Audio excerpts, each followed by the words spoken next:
السلام علیکم ورحمۃ اللہ وبرکاتہ۔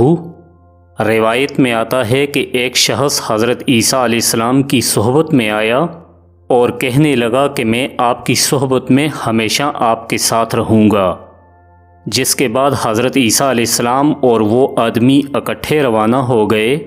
جب ایک دریا کے کنارے پہنچے تو کھانا کھانے کے لیے بیٹھ گئے۔ ان کے پاس 3 روٹیاں تھیں۔ آپ نے 2 روٹیاں کھا لیں اور 1 روٹی بچا دی، جس کے بعد حضرت عیسیٰ علیہ السلام دریا پر پانی پینے تشریف لے گئے۔ جب آپ پانی پی کر واپس تشریف لائے تو بچی ہوئی 1 روٹی موجود نہیں تھی۔ آپ نے پوچھا روٹی کس نے لی ہے؟ وہ آدمی بولا مجھے معلوم نہیں۔ راوی کہتے ہیں کہ حضرت عیسیٰ علیہ السلام اس آدمی کو لے کر آگے چل پڑے۔ جاتے ہوئے آپ نے ہرنی کو دیکھا جو 2 بچوں کو ساتھ لیے جا رہی تھی۔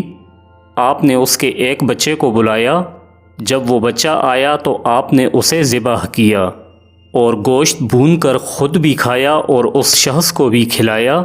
پھر ہرنی کے بچے سے فرمایا اللہ کے حکم سے کھڑا ہو جا۔ چنانچہ ہرنی کا بچہ کھڑا ہو گیا اور جنگل کی طرف چل دیا۔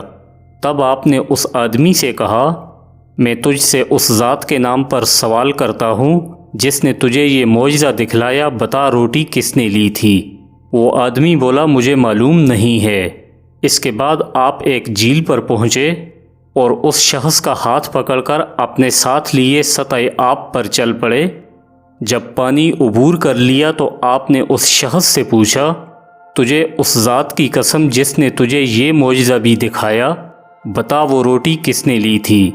اس آدمی نے پھر جواب دیا کہ مجھے معلوم نہیں ہے۔ یہ جواب سن کر آپ روانہ ہوئے اور ایک جنگل میں پہنچ کر بیٹھ گئے۔ آپ علیہ السلام نے مٹی اور ریت کی ڈھیری بنا کر فرمایا کہ اللہ کے حکم سے سونا ہو جا۔ چنانچہ وہ سونا بن گئی اور آپ نے اس کی ایک جیسی 3 ڈھیریاں بنائیں اور فرمایا تہائی میری، تہائی تیری اور تہائی اس شخص کی ہے جس نے وہ روٹی لی تھی۔ تب وہ آدمی بولا وہ روٹی میں نے لی تھی۔ آپ نے اس سے فرمایا یہ سونا تمام کا تمام تیرا ہے۔ یہ کہتے ہوئے آپ اسے وہیں چھوڑ کر آگے روانہ ہو گئے۔ جس کے بعد اس شخص کے پاس 2 آدمی آ گئے۔ انہوں نے جب جنگل میں ایک آدمی کو اتنے مال و متاع کے ساتھ دیکھا تو ان کی نیت بدل گئی اور انہوں نے ارادہ کیا کہ اسے قتل کر کے مال سمیٹ لیتے ہیں۔ اس آدمی نے جب ان کی نیت بھانپ لی تو خود ہی بول اٹھا کہ یہ مال ہم تینوں ہی آپس میں برابر برابر تقسیم کر لیتے ہیں۔ پھر انہوں نے اپنے میں سے ایک شخص کو شہر کی طرف روانہ کیا تاکہ وہ کھانا خرید لائے۔ جس شخص کو انہوں نے شہر کی طرف کھانا لانے کے لیے بھیجا تھا اس کے دل میں خیال آیا کہ میں اس مال میں ان کو حصہ دار کیوں بننے دوں؟ میں کھانے میں زہر ملائی دیتا ہوں تاکہ وہ دونوں ہی ہلاک ہو جائیں اور مال اکیلا میں ہی لے لوں۔ چنانچہ اس نے ایسا ہی کیا۔ راوی کہتے ہیں کہ ادھر جو 2 آدمی جنگل میں بیٹھے ہوئے تھے انہوں نے بھی ارادہ کر لیا تھا کہ ہم اسے 1/3 کیوں دیں، جو ہی وہ آئے گا ہم اسے قتل کر دیں گے اور یوں اس دولت کے ہم 2 ہی مالک بنیں گے۔